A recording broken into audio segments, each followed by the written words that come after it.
So hello students. So in this video, we're going to talk about the uh, laboratory procedure or experiment na topic po natin ngayon, which is gravimetric analysis. So in this setup ng gravimetric analysis natin, we need the following glassware and equipment. So we have graduated cylinder, we have a beaker, dalawang beaker po tayo. We have the testing reagent, we have the Erlenmeyer Plus, dalawa. Included na rin po yung Erlenmeyer Plus kung saan doon nakalagay yung ating sample na itatest by means of gravimetric analysis. Then we have also the weighing scale or top load scale. Then we have the filter paper panel, glass panel, and we have the wash bottle. Okay? So, I think kulang pa po tayo dito ng materials. We need also distilled water. So, let me put a distilled water. Yan, kailan po may distilled water po tayo. This is our distilled water. So, yan. So, ngayon po, ang ating pong problem is, let's say for example, you are tasked to determine the concentration of the analyte in this unknown solution. Solution with unknown concentration. So, let's say for example po, pinapa-identify po, pinapa-determine sa atin ang concentration ng iodine in this 100 ml solution. Okay. So, the concentration of iodine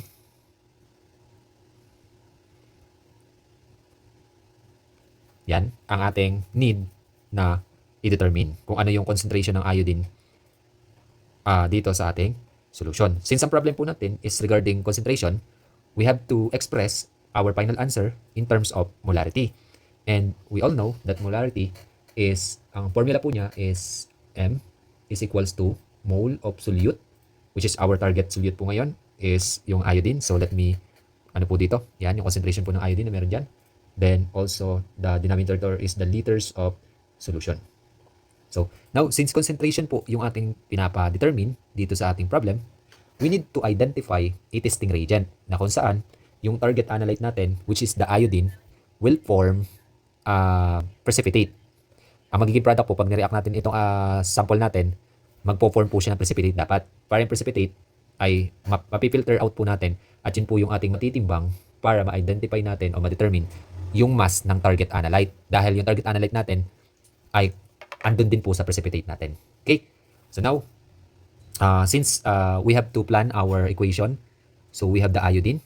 Yung iodine po natin, we do not know kung ano po yung kanyang kasamahang element. Basta lagay na lang po natin with an element X. Usually po metal since negative po yung iodine natin. So, mag-iisip po tayo ng testing reagent na pag inad natin dyan sa iodine or ions ng iodine ay magpo-form po ng precipitate. So, one of the example po ng insoluble compound na nasa water based on solubility rules ay FeVi2. This compound contains iodine and it is soluble po. So, since ito po ay aqueous, nasa water po siya dito po sa ating sample. Ngayon, isip po tayo, ano po yung compound na magpo-form ng ganitong product? Okay. So, the compound that can form that product that is located in our laboratory, we can use PbNO3 or lead nitrate. Okay. So, pag po nag-react ang lead nitrate, since ang lead po natin ay positive charge pagdating sa aqueous, kasi pag nasa water po sila, magdi-dissociate sila as Pb plus 2 at saka NO3 negative 1. Yan po yung itsura niya sa water. Since po ang ating Pb ay positive, tapos ang ating iodine na nasa water ay negative, pwede po sila mag-attract at mag-form ng product, which is ito PbI2 po ay ang ating precipitate. So, bali po, meron pa po ditong isang product kasi po meron po tayong kasamahang species or interference dun sa ating iodine. So, ito pong ano na to, which is usually metal, ay magre-react naman po dun sa negative nitong kabila, which is the nitrate. So, we can write here X tapos nitrate. So, wala naman po tayong masyado ng concern dito sa other product. Ang ating concern is the precipitate. Yung grams ng precipitate ang kailangan nating masukat. Since we're dealing with gravimetric analysis, we're talking about the mass of of a particular precipitate in relation to our analyte, which is the iodine. Since ang ating pong iodine ay andun sa ating precipitate. So, if we can measure this mass, we can also associate this quantity with the quantity of the unknown. Okay? So now, let's perform po kung paano po ginagawa ang ating gravimetric analysis. So, let's start to prepare our testing reagent. So, to prepare our testing reagent, Usually naman po, ang most common na concentration is 0.1 molar. So dito po sa ating Erlenmeyer Plus, kunin po natin to, magpe-prefer po tayo ng 0.1 molar. Gamit po ang ating distilled water at saka yung ating reagent na PbO2. This is, sorry, not PbO2, that's PbNO32. So now, let's say, nakagawa na po tayo ng 0.1 molar. So medyo damihan na natin mga ano para, ano po, may panggamit pa tayo pagka gusto natin mag-trial 1, trial 2, trial 3. So, bale po, let's say, gawa tayo ng 100 ml ng 0.1 molar ng PbNO32. Ito po yung ating precipitating reagent. Pag nilagay po natin ito dito sa ating sample, it will form a precipitate. Now, since ang pinapasolve lang po sa atin ng problem is the concentration, hindi naman po natin need na itong buong ano natin, solution with unknown concentration ay i-test natin o i-react natin with our testing reagent. Kukuha lang po tayo ng sample dito. Okay? So, let's say, kukuha lang po tayo ng 10 ml. Kasi po, pag nalaman po natin ang concentration dun sa 10 ml nitong ating unknown, ay kung ano po yung concentration natin na-detect dun sa 10 ml niya, yun na rin po yung concentration ng buong solution. Since ang concentration naman po ay isang property po na hindi affected ng amount. Mapa 10 ml siya or mapa yung buong ano po, same lang po yung concentration yan. Kaya kukuha lang po tayo ng 10 ml. So let's label, kumuha po tayo kunyari ng 10 ml. Tapos ito po yung ating unknown. Lagyan natin label unknown iodine concentration. So ngayon po, ang sunod po natin gagawin is we need to react this to this para mag-form ng precipitate. Okay. So next po, kukuha po tayo ng ating testing reagent. So we have to transfer Pb, this one to this. Then, let's say for example, nandito na po yung ating Pb, NO3. Ito po, nag-transfer po tayo nito, papunta dito. Then, ang gagawin po natin, ito po, i-react po natin dito para maging precipitate, para po makuha natin itong PbI2. Now, indicator po ng precipitation reaction, ang kulay po pagka iodine po ang nakabind kay lead, yung lead po galing dito ay yellow ang precipitate. So, when we transfer it to this, ang magiging kulay po ng ating solution is yellow. Let's say, for example, transfer na po natin. So, we can form po a yellow precipitate. Okay? So, yan. Magiging yellow precipitate po yan. Now, this is no longer a solution na original, na compound. Ito po ngayon, nung nilagyan po natin nitong PbI2, nung transfer natin kanina, PbNO3 nung nilahok natin. Ang nakikita nyo na po sa final product ng itong naging yellow na is ito na po, usual. Majority na po yan. So, kailangan po lahat po ng iodine ay napareact natin sa Pb. Okay? Make sure po, excess po yung nilagay natin. Opo. Next po, para po makuha natin yung precipitate, we have to separate that using a funnel. So, kuha po tayo ng funnel. Wait lang, sorry. Tapos, ito pong filter paper, yan, ilalagay po natin doon sa may panel. So, let's say for example, meron na po tayong filter paper here. Yan. Ito po. Tapos sunod po, ang gagawin niyo po, kita niyo po ba itong wash bottle? Yan. Yung wash bottle, may tubig yan. Ang gagawin mo para yung wash bottle, babasain mo ng tubig itong filter paper.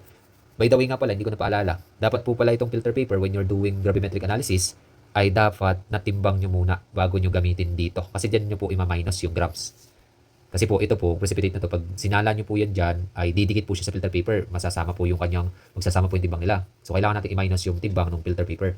So, let's say, for example, filter paper po natin ay 0.101 grams. Ganun lang po siya kagaan. Yan. Yan po yung nililista po nyo sa inyong lab notebook. Then, let's say, for example, we transferred na po, nabasa na natin to, tapos dumikit na yung filter paper, natimbang na rin natin siya. So, we are going to transfer it to this. So, what happened? Yung pong yellow precipitate po ay, syempre, matatrap ng filter paper, may iwan po yan. Then, yung nasa baba po mapupunta ay yung other part po ng solution. Let's say, for example, na-transfer na po natin. Yan, okay. So, ang nakikita nyo na po ngayon sa result ng ating gravimetric analysis is we have the precipitate at the top, which is this one. Ito po yung precipitate natin.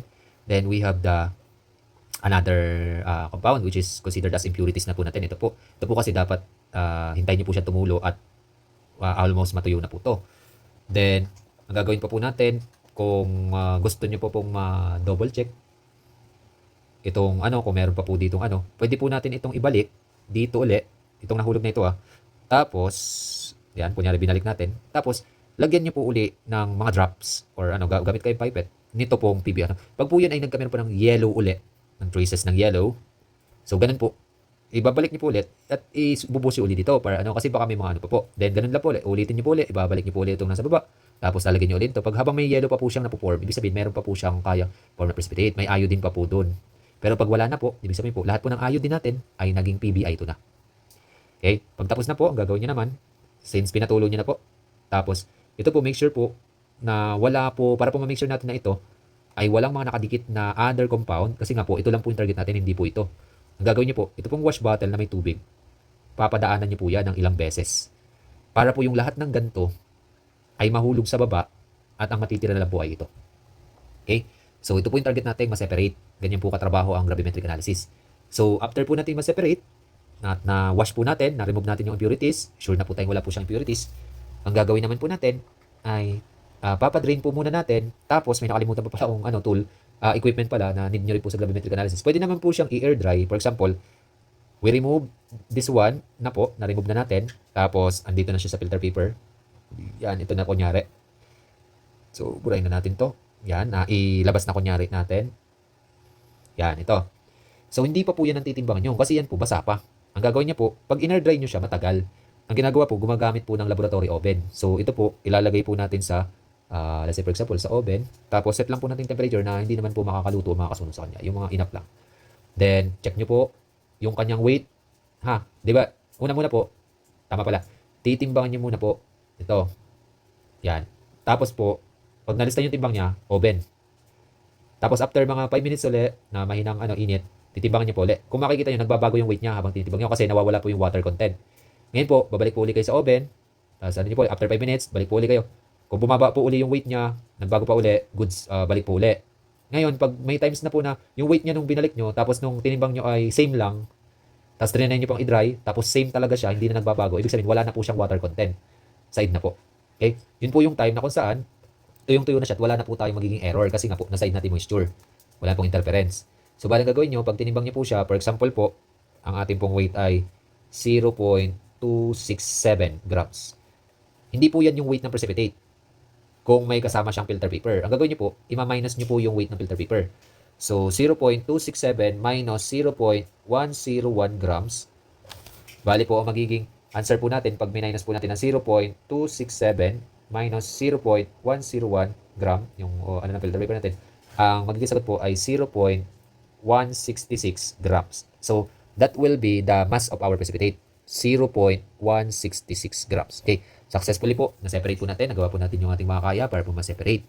Ngayon po, since ang pinapasagutan lang po naman sa atin ay concentration, so, ang gagawin nyo lang po para makuha nyo, is kailangan nyo ma-identify po yung moles ng ating iodine gamit itong mass ng precipitate. So, ang gagawin po ang calculation dyan, so itabi na lang po muna natin itong mga nakaharang gamit na ginamit natin dito, at calculation na po yung sunod natin gagawin since na timbang na po natin yung ating precipitate at nagawa na po natin ang makakaya natin para maging accurate. Ginawa po natin ang lahat ng tamang procedure. So, after po nyan, yung pong ating na-identify na mass ng precipitate, ay dyan po tayo kukompute ng moles ng iodine para mailagay natin yung moles ng solute dito na moles niya. Okay, so now, let's compute. So, 0.166 grams of PbI2.